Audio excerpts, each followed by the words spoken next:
Bueno, vamos a empezar contextualizando los conceptos, relacionándolos con lo que vienen de acuerdo a el orden. Entonces, tenemos estos cuatro conceptos. Describe cómo influye de manera positiva y negativa la globalización en el mundo, con relación a los países desarrollados y los que están en vías de desarrollo. Bueno, aquí parten dos raíces importantes, las cuales son las posibilidades positivas y las negativas.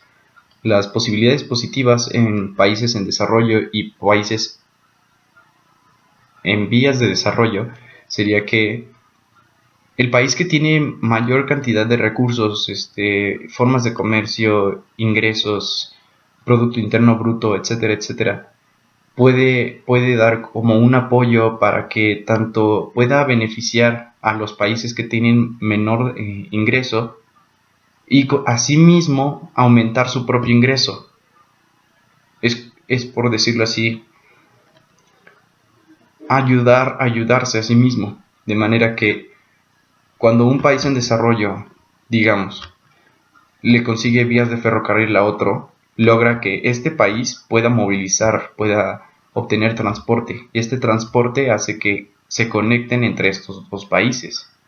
Estando cerca, en un supuesto, si este país de bajos recursos tiene mucho mineral y el país con altos recursos tiene vías de transporte, el país con altos recursos puede apoyar a los países en bajo recurso para la creación de ferrocarriles, la movilización de materiales, la exportación, la importación, etcétera.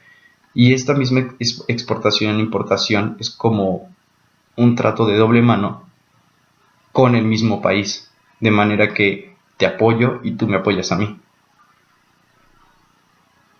Las consecuencias negativas en este tipo de casos de la globalización en cuanto a los países desarrollados y los que están en vías de desarrollo sería que si una parte de esta interacción, esta comercialización, esta parte de mercadotecnia en la que no sale el proceso, provoca que el país que está en vía de desarrollo tenga que gastar más de lo que ya tiene para alcanzar el nivel necesario para globalizarse, por decirlo así. De manera que, teniendo yo mi producto, tenga que gastar más para mandarlo capitalizarse al mundo que para venderlo a mí mismo como ya estaba antes y producir más dinero para mí. Entonces este proceso también puede hacer que los gastos se incrementen, que el transporte, los impuestos, todo se altere y altere el sistema que tiene el país ya de por sí. Ahora, ¿qué es la OMC? ¿Cuáles son sus objetivos? ¿Cómo se establecen las normas? ¿En qué fecha fue integrada? ¿Y cuántos países la integran? Bueno, la fecha en la que fue fundada fue el 1 de enero de 1995, con una cantidad de 153 países actualmente. Y los objetivos de la OMC son elevar los niveles de vida, que sería hacer lo posible porque la economía de la empresa en la que están contratados cada uno de los trabajadores mundialmente sea estable, que esta estabilidad les sea posible mantener una mayor pensión y asimismo como una retribución en lo que serían alimentación, medicación, etcétera, de los derechos de trabajadores. Lograr el pleno empleo, que sería conseguir un empleo y después de que se consigue este empleo, ir subiendo en el mismo, ir optimizándose a sí mismo. No solamente uno como trabajador, sino uno como parte de una empresa que forma parte del comercio del mundo. Lograr un volumen considerable y en constante aumento de ingresos reales y demanda efectiva. Es lo mismo. Entre mayor cantidad de empleados tengan un buen trabajo, la cantidad de solicitudes de oferta y demanda incrementarían, de manera que tanto los bienes para el comercio y los ingresos de la empresa irían aumentando como la demanda por fuera, que sería internacionalmente hacia el país, hacia la empresa, hacia cada uno de los trabajadores, iría aumentando, y esto hace que las ganancias sean mayores. Tenemos el acrecentar la producción y el comercio de bienes y servicios, permitiendo al mismo tiempo la utilización de los recursos mundiales y conformidad con el objetivo de un desarrollo sostenible. De misma manera como este proceso va aumentando, nos va permitiendo ir subiendo de nivel, por decirlo así.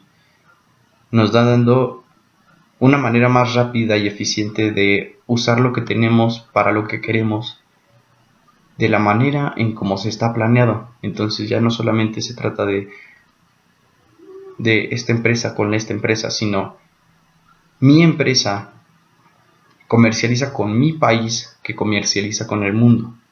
Este trato permite que mis servicios internos, tanto de trabajadores, médicos, familiares, inclusive de seguridad de personal, aumente.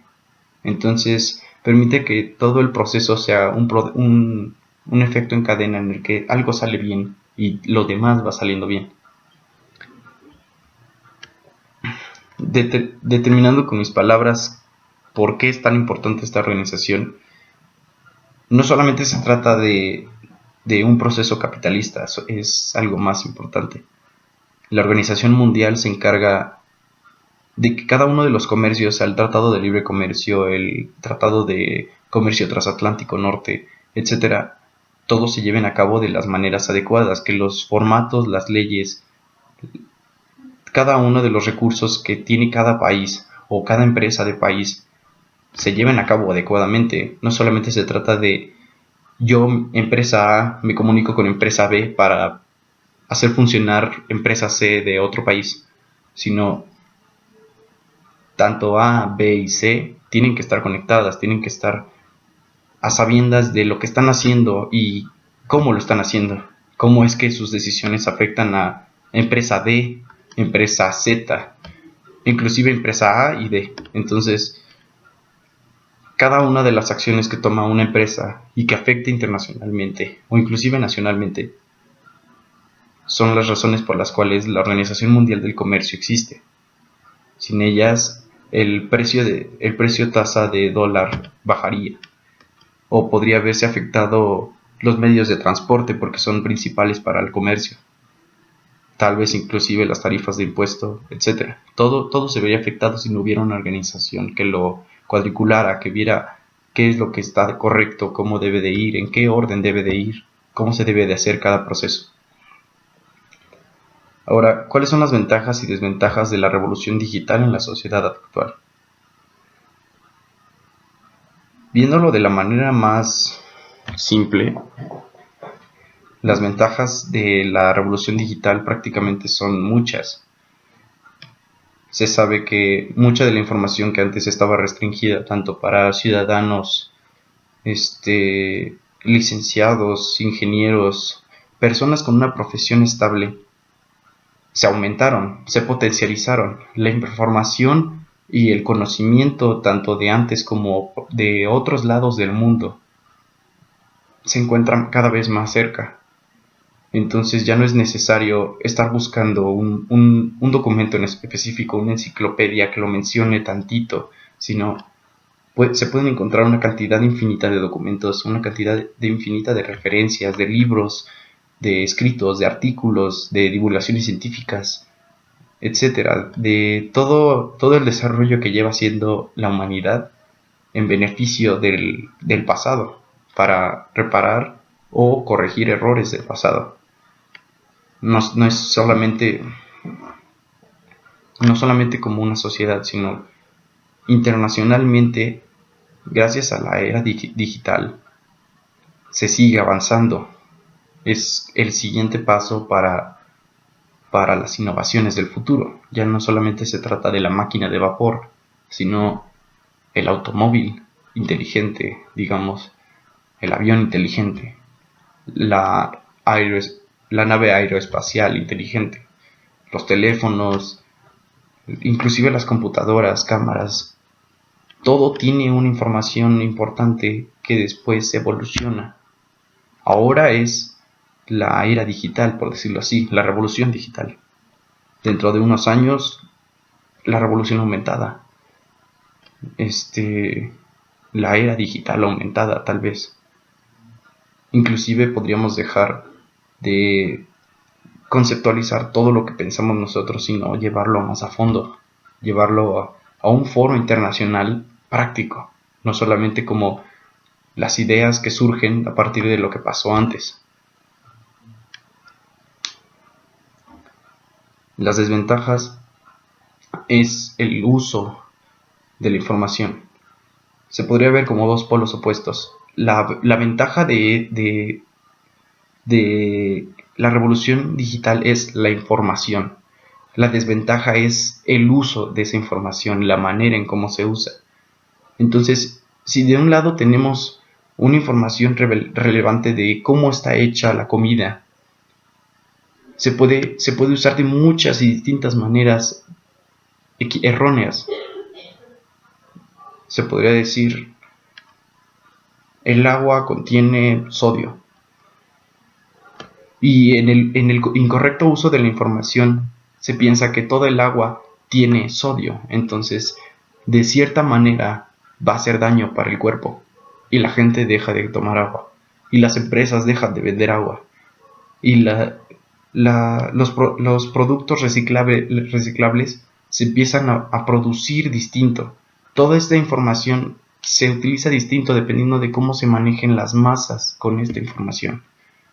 Una de las desventajas es que si antes uno tenía esa posibilidad de buscar una enciclopedia específica en la que lo mencionaban apenas un poco, la información importante, los teléfonos contienen baterías de litio. Ahora en el presente, el abasto, la gran cantidad de información que existe permite que cada persona genere su propia opinión, genere su propia publicación, divulgación científica, sin ser científica. Entonces una persona puede decir, las baterías son de potasio, no se puede contactar con el agua porque explota. Y esta mala idea de lo que podría ser este teléfono es lo que provoca pánico, lo que en debido caso podría preocupar a las masas y al mismo tiempo provocar una cantidad infinita de problemas para la nación. Podría causar un caos internacional dependiendo de cómo se tome. Si seguimos hablando de los teléfonos, las empresas productoras de teléfonos empiezan a quedarse sin ventas porque la gente no sabe manejar esta información. Entonces, sí, la revolución digital es muy importante. Ha ayudado a beneficiar a muchas personas, ha ayudado a contactar personas, ha ayudado a llevar esta parte de la información que antes se tenía que buscar tanto. Antes tenía que hacer un esfuerzo muy grande para encontrar la información correcta, en el lugar correcto y para el momento adecuado para estas personas. Pero ayuda o contrarresta más bien el hecho de que esta información, en vez de seguir ayudando, puede provocar una cantidad mayor de problemas. Entonces, la primera fuente puede ser la confiable, pero la segunda lo contradice. La tercera dice que la primera estaba mal y que la segunda también. La cuarta fuente de información te puede decir que todas estas están mal, pero la que se acerca más es la primera. Entonces, el problema de la revolución digital es que no se puede confiar en qué parte de la información confiar. Y bueno, ¿cómo creo que beneficia la tecnología?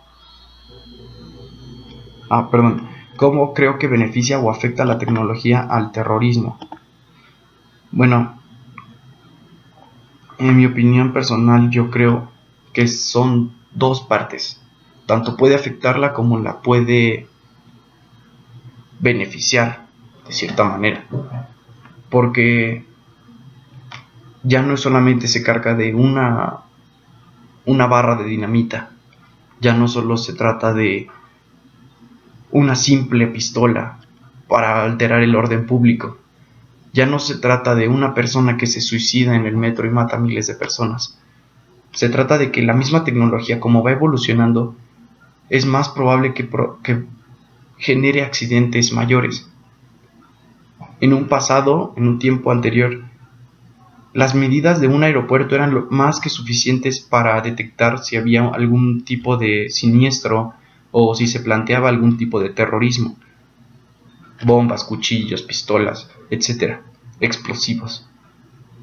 Pero con el tiempo las tecnologías fueron cambiando. Se producían inhibidores de recepciones de rayos X. Entonces, estas mismas tecnologías de aeropuertos que te decían, esta persona tiene algo que podría provocar alteraciones en el avión, empiezan a verse sin alteración. Entonces, de cierta manera, afecta al terrorismo.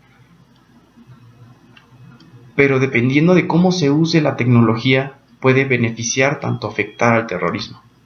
Entonces, tanto puede hacer que la bomba se detecte más rápido, tanto puede hacer que la bomba no se detecte y explote antes de tiempo, dependiendo de cómo se use o de qué lado se use.